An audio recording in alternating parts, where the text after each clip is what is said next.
చూస్తే ప్రతిపక్ష హోదా కల్పించాలంటూ ఏపీ హైకోర్టులో జగన్ పిటిషన్ దాఖలు చేశారు. తనను ప్రతిపక్ష నేతగా స్పీకర్ గుర్తించేలా ఆదేశాలు ఇవ్వాలని పిటిషన్లో కోరారు. అసెంబ్లీ కార్యదర్శి, స్పీకర్, అసెంబ్లీ వ్యవహారాల మంత్రిని ప్రతివాదులుగా చేర్చారు. ప్రతిపక్ష హోదా కోసం స్పీకర్కు లేఖ రాసినా ఇవ్వలేదని పిటిషన్లో పేర్కొన్నారు జగన్.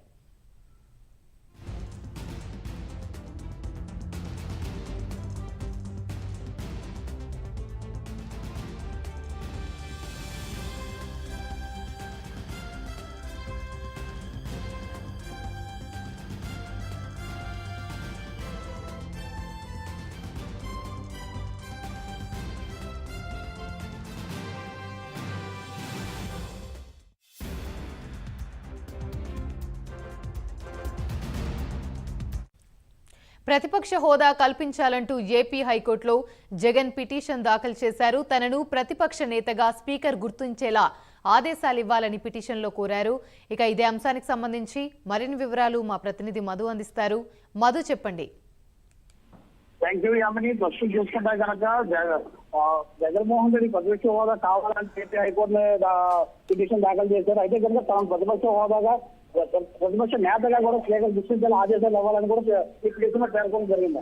అయినప్పటికీ కూడా అంటే తనకు ఏదైతే ఉందో గడిచిన ఎన్నికల్లో చూసుకుంటే కనుక ప్రతిపక్ష హోదా ఇవ్వాలంటే దాదాపుగా చూసుకుంటే కనుక 170 స్థానాలు అంటే 18 స్థానాలు అయితే రావాలి. అయితే కనుక దీంట్లో అతనికి బలం చాలా తక్కువగా ఉంది కాబట్టి 11 సీట్లుగా పరిమితమైంది కాబట్టి అతను ప్రత్యేక హోదా ఇవ్వడానికి అవకాశం లేదని చెప్పేసి స్పీకర్ కూడా ఆమోదం జరగడం జరిగింది.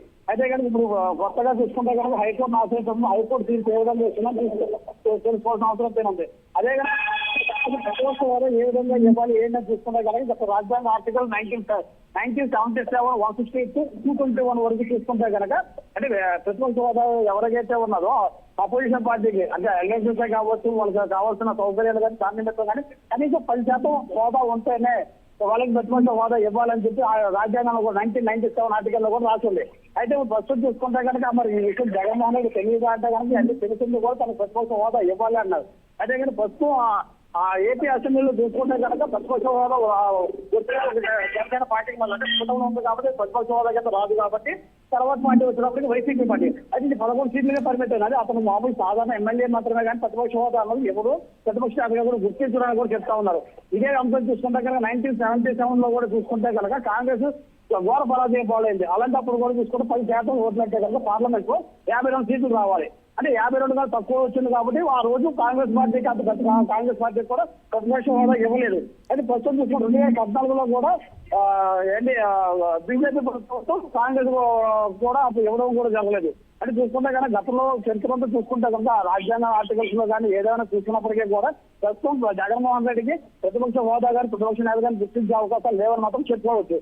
అదే అంశం చూసుకుంటే కనుక అసలు ప్రతిపక్ష హోదా జగన్ ఎంత పట్టుబడుతున్నాడు అనే అంశాన్ని చూసుకుంటే కనుక ప్రతిపక్ష హోదా వ్యక్తి ఎవరైతే ఉన్నారో నేతగా ఉన్న వ్యక్తికి కేబినెట్ హోదా కల్పిస్తారు. అదేవిధంగా ఎల్ఎల్సీ కానీ అదేవిధంగా ప్రశ్న అంటే అసెంబ్లీలో ప్రశ్నోత్తరాలు జరిగేటప్పుడు కూడా అప్పుడు ప్రాధాన్యత ఇస్తారు. అంటే ఎన్నికలు కూడా అప్పుడు అగ్రస్థానంలో కావాలనేది కూర్చోవడం కానీ అంటే ఏదైతే అసెంబ్లీలో కూర్చొని తీరు కూడా అతను ఎన్నుకున్న చోట కూర్చోవచ్చు. ఇప్పుడున్న పరిస్థితి వస్తే కనుక ప్రస్తుతం స్వీకరించిన కేవలం 900 ఎమ్మెల్యేగా మాత్రమే గుర్తించడం జరిగింది.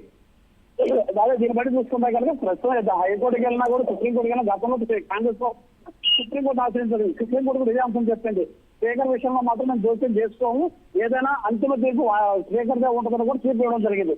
ఇదే చూసుకుంటే కనుక మరి ఏపీ హైకోర్టు ఏ విధంగా తీర్పు చెప్పొచ్చి అసలు ఈ పిటిషన్ తీసుకుంటుందా లేదా అనే అంశం అయితే కనుక చూసుకోవాల్సిన పరిస్థితి అదే ఉంది. యామిని. Right, thank you.